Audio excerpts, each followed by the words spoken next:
Welcome back to Balderdash Academy. Tonight we have Linda Hildonen, half of the creative team of LinCo Media, and Daniel Bridgman, co-stars of their upcoming PortFringe show, It's Complicated, the musical.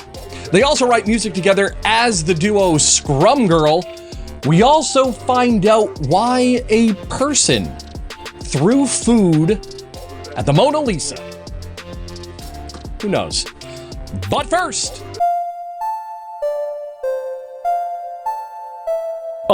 Balderdash Academy, competitive comedy. Good for your health like a yearly colonoscopy. Bring a flask, don't forget your hall pass. If you need a laugh, let me introduce the school staff. Marie Stewart Harmon teaches home economics. See her after class for some home brewed tonics. Sex with me is like Nate Green, cause finishing on top is his normal routine. Coach Steve brings the show's sports knowledge, but he's bad at portmanteaus cause he didn't go to college. Paulie McGill spits words like an Uzi. She wins every game but can't name a single movie. They call him Randy Hunt, the theater guru. He'll always almost win like deja vu do.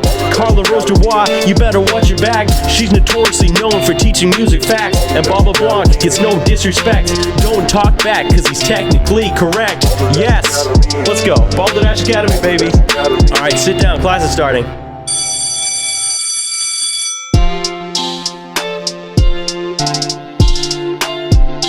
Balderdash Academy.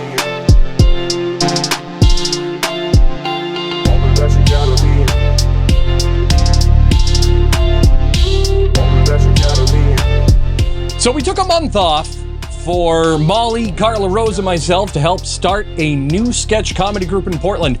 If you'd like to see our first show, the link is in the description.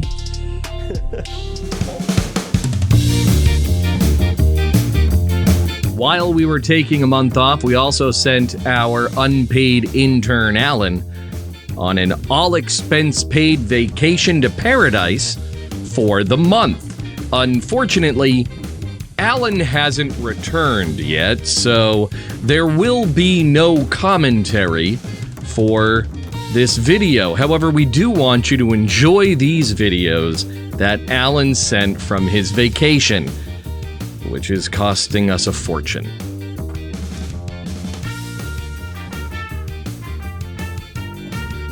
So, with a month off, here's the recap.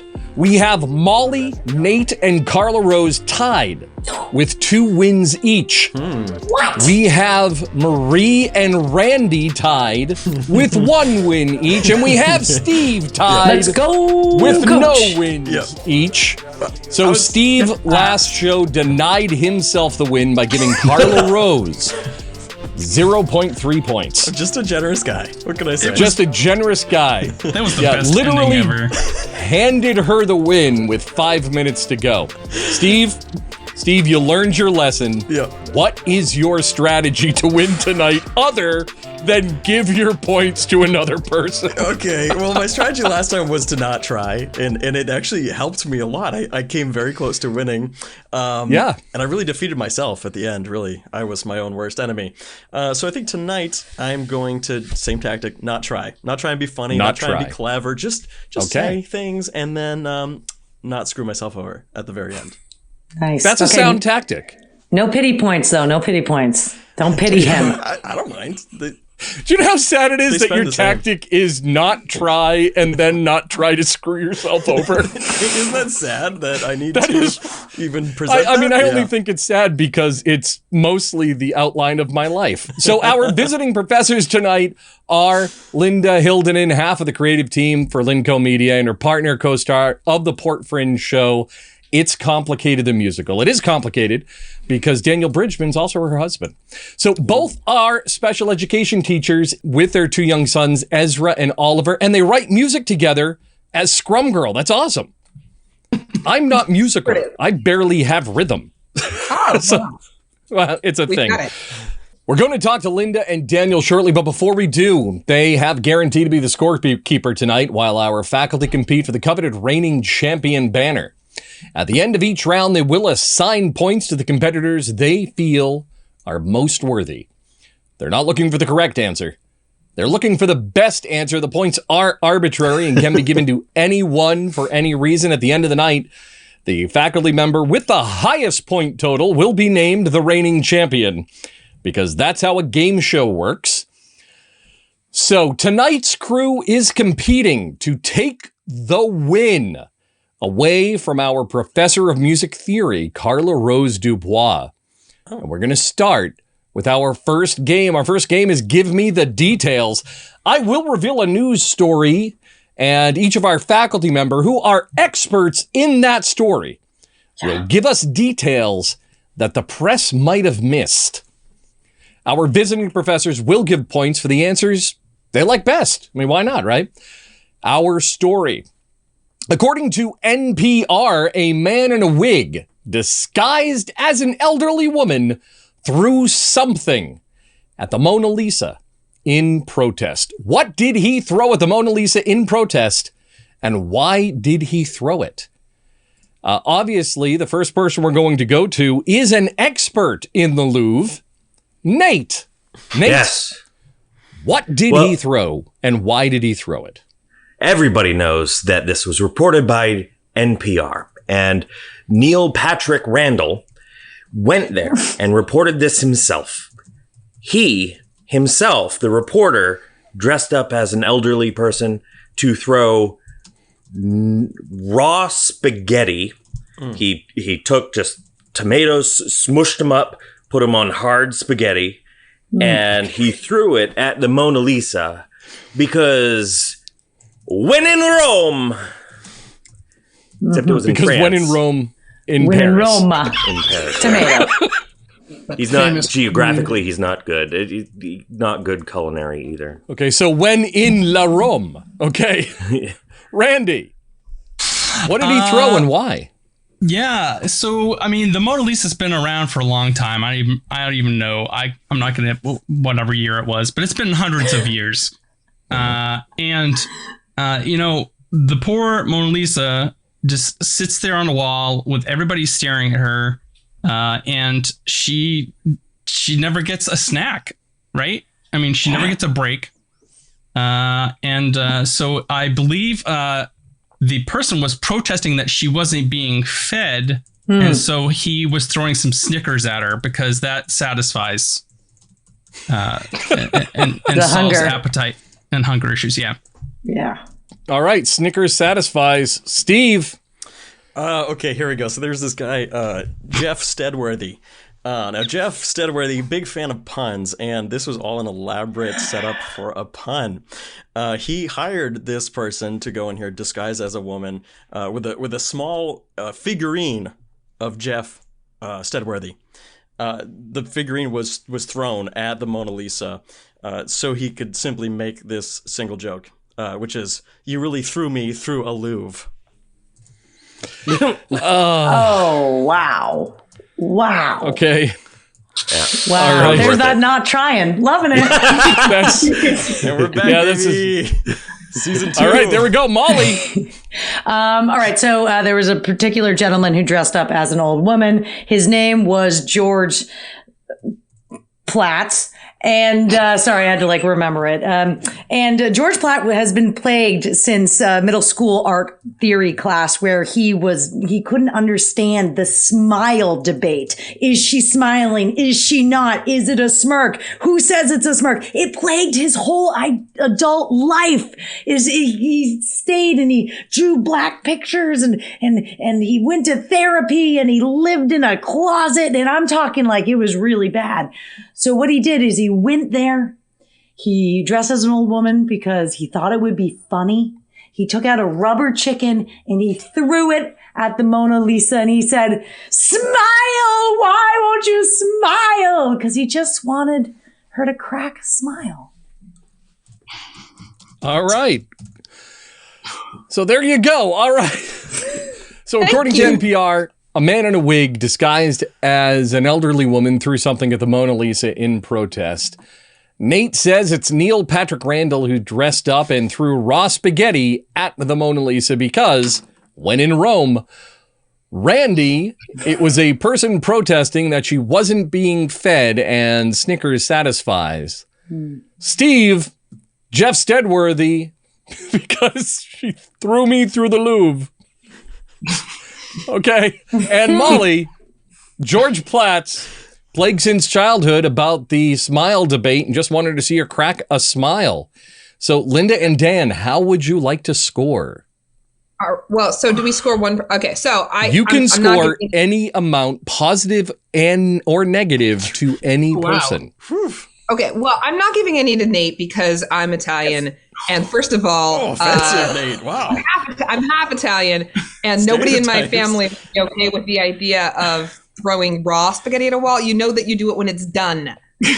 Like that's if it had stuck, you would have gotten the points, buddy. But you don't throw raw spaghetti at a wall. Yeah, Nate. I agree. I don't know how many points we can give to Molly because I don't know how much we can support like a toxic masculinity. Just like you just need to smile a little more. Like just you look so pretty when you smile. If it makes you feel better, Molly is a member of You Should Smile More, the all-women improv troupe. So it's really self-promotion, I think, is what's going on here. I feel like I'm taking them from. First of all, I've been to France. They don't eat Snickers, so I think I'm going to give 50 points to Steve. Wow, because with a truly terrible pun. Like he admitted that. I love the eye roll. Does it loop around back to being good? Is it like that? I think so. Yeah. Is it the Sharknado of puns? Yeah. I think it's more.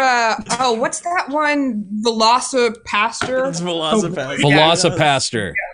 Velocipaster Yeah. puns. Not to be confused with Velocipastor, which was just a dinosaur who was really big into killing viruses. What do you think the answer is? I'm not going to tell you. Let us know. Check back after 4 questions to find out, because that's how we blackmail you into staying around. Linda and Daniel, thank you for coming on the show. We're going to talk about It's Complicated, the musical. We're going to talk about PortFringe and a lot more. Before we do, I wanted to talk about, Linda, Once in a Lifetime. Yes. Right? Absolutely. LGBT podcast musical about love in the early days of COVID. Could you tell us how that came about? Okay, well, sure. I've told this story many times. So I'm one half of LinCo Media, which is it's me and my music writing, media creating partner, Colby Michaud, who is not actually working with me on It's Complicated. But what was interesting, the way it came to be was that we had been in the process of writing another musical, and we had just finished it, and we were about to stage it in March of 2020. Then things happened. That wasn't about to go forward, and we were sort of spinning our creative wheels. And then there was the National Association of Music Theater trying to get people to be creative, thinking people were going to be in their houses for like a month, maybe, did this 15-minute musical competition where they're like, okay, write a rough 15-minute musical or 3 new songs from a musical and submit it. So we're like, okay, we have nothing better to do. Let's go for it. So we wrote 3 songs of a new musical, and we submitted it, and we lost. And so then we decided, well, what are we going to do with this? We have to do something. And we just kept developing it, and it turned out to be a musical about these 2 women who meet at the they go on their first 2 dates right before COVID starts, and then they can't see each other. And so it's all about sort of the stress of having this very new, very burgeoning relationship when you haven't declared anything yet, but you can't see each other to figure it out. And so it's a 6-episode musical. There's an original song in every episode and some really great scoring. My creative partner is amazing, and he writes the most incredible scores. And we just finished releasing it at the beginning of this month. So it was 6 episodes that ran. Not this month. Today is the first day of this month. Then last month. Thank you. Thank you so much. I don't think it all came out Just today. finished releasing it in May. Yes, we just finished releasing it in May. And it ran 2 years. Like every date that it released was a corresponding date to a date in the episode. So it was 2 years removed from the time frame of the story. That's cool. And we've gotten a lot of really great feedback, and we're very excited to continue to grow the audience. And we would really appreciate it if any of your listeners who would like to check it out. It's you can find it at onceinaLifetimepodcast.com. Yeah, or the link in the description. Or the link in the I listened to it. I loved it. I'm glad. The recording of it, that was all done in person, right? Yeah. Was there any special protocols that went through? Was it done remotely? How'd you accomplish that? So it was mostly done in person. We did have several people who were out of state, and they did it separately. And what it was is that we went with the podcast thinking, okay, well, we can do this all separately if we have to. But then by the time we were done writing it and getting everything ready, luckily for us, everybody in our cast had been had a chance to be vaccinated, and we were able to do it in very, very small groups. You know, we never had more than 10 people in a room. I mean, we never had more than 5 people in a room ever. So, but that's, I mean, there's some trickery going on, because as you're listening to it, I cannot tell you, I was the editing process for the rough cut, and trying to make all those Zoom calls sound like people are reacting to each other when none of those people were talking to each other in any way, shape, or form. Did you record them separately on Zoom or at the same time? Recorded them completely separately, and quite a lot of the time I did not do the best job at like getting I gave people these reaction sheets, like, I'm going to need 5 affirmative answers and 5 negative answers, 3 jokes, and 4 groaning how terrible he is. And then there were things I just didn't have reactions for because I suck. And so then I just ended up listening to something like 40 hours of people going like, and like trying to fit them in or whatever. So it's the fact that it actually sounds cohesive is one of the great accomplishments of my life, really. It sounds great. Now I think you're in the right place with your people. We did 30 episodes of a serialized, improvised comedy podcast all through Zoom. Sometimes with us being, what was Carla Rose 1,100 miles away at one point. And when you do anything on Zoom, you're talking up to a 3-second delay. One of the things I'd like to do is when the delay creep happened, I would isolate all the actual audios and send it to the group so they could see hear when the audio began to move out of phase with each other. Hey, this is Bob. I'm just editing the episode since Alan's on vacation and also doesn't exist. So I figured you might want to hear what we're talking about when we talk about that sync drift through Zoom. So I'm going to have you give it a listen. Yes. Wishkabaya is what the sweet old Irish mums would whisper to wild, their babes when they were colicky and trying to fall asleep. Yeah, here we go. And when they would not fully get out of that little cold, dab of whiskey right on. I'm gonna cry all night. Squeeze a little dab of whiskey right on their gums. Put them right to sleep. Wishkabaya, wishkabaya. Yeah, isn't that nuts? So, there you go. If you ever do any recording on Zoom, make sure you record locally like we are and just sync it later. It'd save you a ton of headaches. All right, back to the show. Yeah, it was tough. Yeah. It sounds like you even took it a step further, where you weren't recording everybody at the same time. Like, you didn't all get together on one Zoom meeting. You kind of like piecemeal when you do voiceover work on. So other than the 2 main characters got to be in the studio at the same time, and I was in the studio with the 2 main characters because I play the tertiary character Lisa, and Dan, who plays a very, very small role, was in the studio like one of those days. Yeah. Other than that, every single person on that call is reading against me. And then I'm editing them all together. And then it was interesting because what I found was that my lines, when I was reading against people, because I was so busy directing in the studio and we were just trying to get through it fast, there were parts where like I was playing a social worker who was overseeing this important emotional Zoom meeting where people are talking about their problems, and I am so focused on directing other people that they'll be like, and then there was Asian hate and my parents were discriminated against, and I'll be like, that's terrible. Let's move on to the next person. So I had to like reread all of my lines because I was like, because I forgot to act while I was doing everything. Right. So it was there were a lot of levels going into making it. It's sound like hard. So one of the first things we did was release a 5-part mystery radio show. Okay. And for that, rather than do it the way you did it, where you did the lines independently, because I knew how long it would take to edit and master it, I just got everyone on a single Zoom call and we just ran it. And I could edit it piecemeal. The benefit was that is that I could release it as both a video and a podcast, and we did. And from social media, that's huge.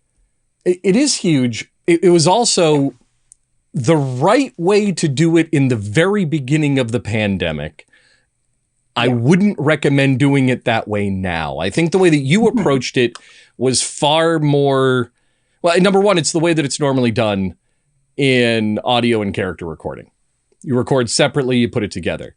It's really difficult to both do it and direct it. What were some of the bigger challenges that you found outside of having to re-record all of your lines over? Was it, how did you coax out the performances? Because there are some brilliant performances in the podcast.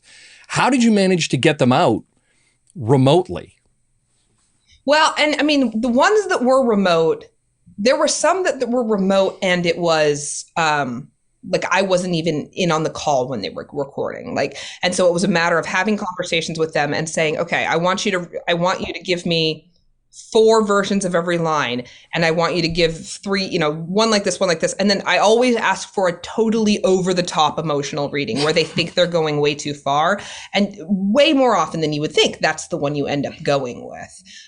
Because it's an audio format, like people can't see your expression. So you really need to have more going on in your voice. I certainly think that in some respects, coaching for audio acting is easier than, I've done a little bit of film directing, and I have to tell you, there's nothing harder in my mind than directing a stage actor for a film, because that's the opposite. It's like, bring it down.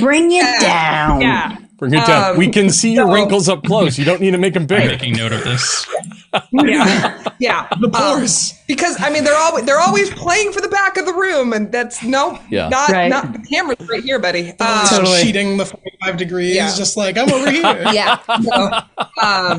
So certainly, but I think with audio, it was a lot of, I mean, so much of it, as with anything, is to find the best people and then trust their process.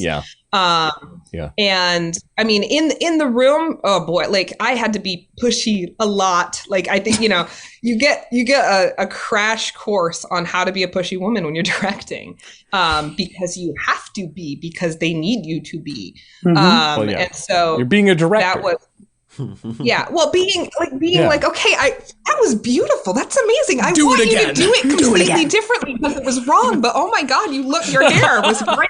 Like, your hair. That was beautiful. Absolutely not what we needed, but it was good. You should feel good. Well, that was fun. You have to get very good at the compliment sandwich. Yeah, we are going to talk about It's Complicated the Musical and PortFringe. Before we do, we're also going to hit up for questions and find the answer to Give Me the Details. Join us when we return with Linda and Dan right here on Balderdash Academy. Remember to like and subscribe to the video. Also remember that we have options available if you would like to support the show directly. You can show your school pride with merch from our store. We're also booking live shows, improv comedy, team building throughout New England. We're just doing, we just did a show at Project Graduation. We're also featuring our brand new live radio show on the air, a portion of which is being premiered at PortFringe this June in the next coming days. So links to everything, including tickets to PortFringe, are in the description. Thank you for watching and have a good night. And we'll see you later on this week at PortFringe. Go Dashers!